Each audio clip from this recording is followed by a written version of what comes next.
تو اس میں اللہ تطغوا فی المیزان واقیموا الوزن بالقسط ولا تخسروا المیزان والارض وضعها للانام، تو ہر چیز میں اللہ پاک فرماتے ہیں کہ میں نے ایک جو ہے نا توازن قائم کیا ہے، اور اس توازن پہ کائنات کا نظام ہے۔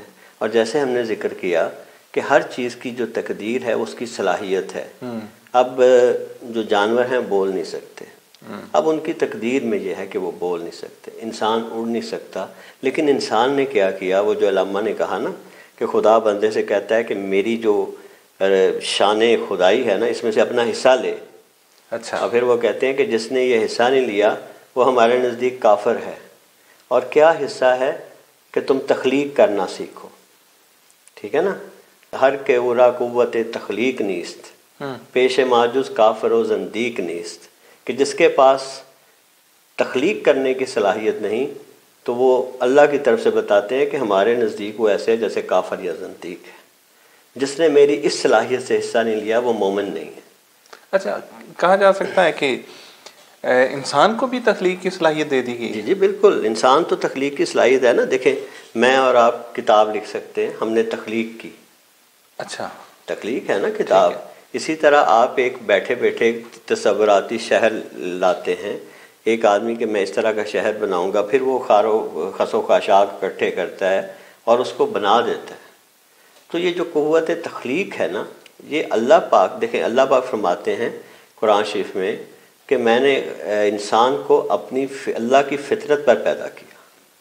اچھا، اور اس کے متعلق ویسے پہلے بڑی وہ مزے کی باتیں ہیں کہ ہندوازم میں یہ وہ کہتے ہیں کہ اللہ پاک نے انسان کو اپنی صورت پر پیدا کیا، ٹھیک ہے، تو لیکن اس میں جو اسلامی کنسیپٹ ہے، جو قرآن کہتا ہے کہ میں نے اب اللہ پاک نے اپنی فطرت پر، اب فطرت جو ہے نا وہ صلاحیتوں کا نام ہے، وہ کچھ کام کرنے کی استعداد کا نام ہے۔ دیکھیں نا، اللہ پاک رحیم ہے، رحم کرتے ہیں، بے شک۔ اللہ کہتا ہے جب میرا بندہ مجھے بلاتا ہے میں خوش ہوتا ہوں، جب وہ ہم اس سے روگردانی کرتے ہیں اللہ ناراض ہوتا ہے۔ اب یہ ساری جو خصوصیات ہیں یہ انسانوں میں بھی ہیں، آپ بھی خوش ہوتے ہیں، میں بھی خوش ہوتا ہوں، ناراض بھی ہوتے ہیں، ہمارے اندر رحم بھی ہے، لوگوں کو دیکھ کے بعض کا رحم آتا ہے۔ ان جذبوں کو اللہ پاک اگر انسان اور اپنے آپ میں مشترک نہ کرے تو جب اللہ قرآن میں کہتا ہے کہ میں تم سے ناراض ہوں تو ہمیں تو نہ سمجھ آتا ناراض ہونا ہے ہی کیا۔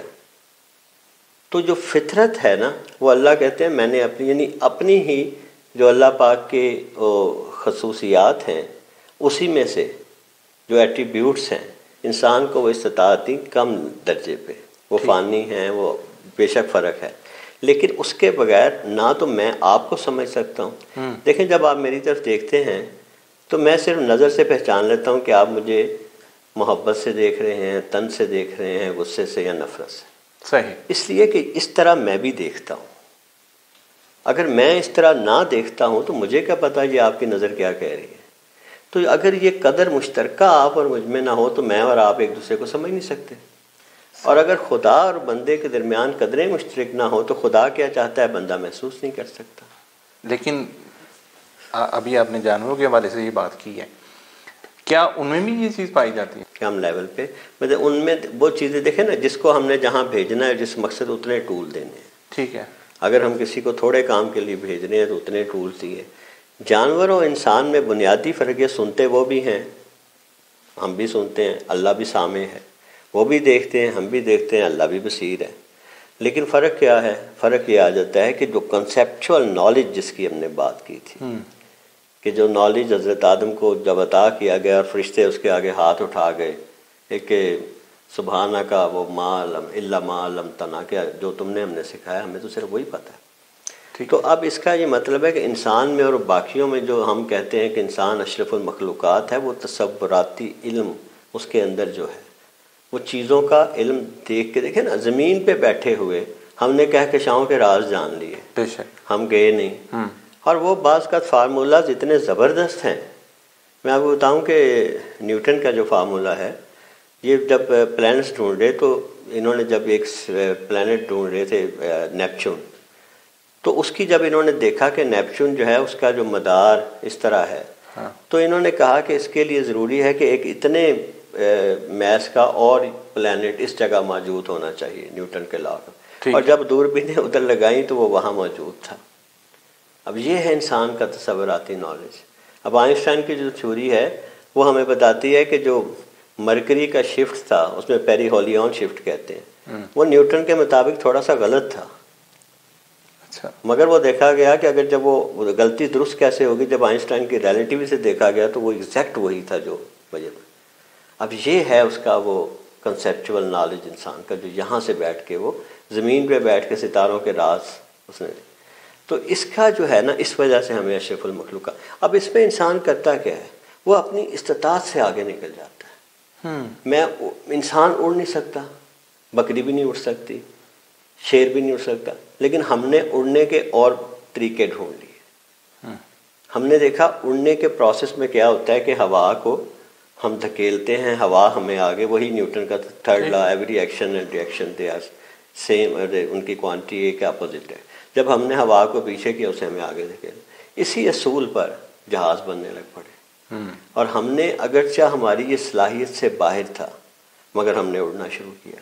ہماری صلاحیت نہیں کہ ہم ہوا کے بغیر زندہ رہ سکیں, لیکن ہم نے ایک اسپیشل سوٹس بنائے اور اسٹرانومر بن کے ہم لوگوں نے خلاؤں کو چیر کے چاند اور مریخ کی طرف چلے گئے.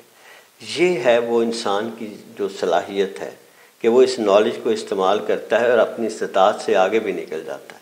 ٹھیک ہے. وہ جو علامہ اقبال نے کہا تھا نا کہ ابس ہے شکوہ تقدیر یزداں, تو خود تقدیر یزداں کیوں نہیں ہے, کہ تو جو ہے تقدیر تیری تو وہاں تک ہے جہاں تک خدا نے طاقت ہے. ہر کے اورا قوت تخلیق نیست, بے شماجز کافر و زندیق نیست. تو مقصد یہ ہے کہ اگر تم نے یہ صلاحیت نہیں لی تو تم شرف انسانی تک پہنچے ہی نہیں. اس لیے انسان کی جو تقدیر ہے وہ اس کی وہ صلاحیت اور اس کو وہ اس سے کہیں زیادہ آگے لے جاتا ہے جو اس کے لیے مقرر کی گئی تھی, اور وہ اس وجہ سے ہے جو اسے کنسیپچول نالج تھی. ناظرین, بریک کا وقت ہو گیا ہے, ملتے ہیں بریک کے بعد.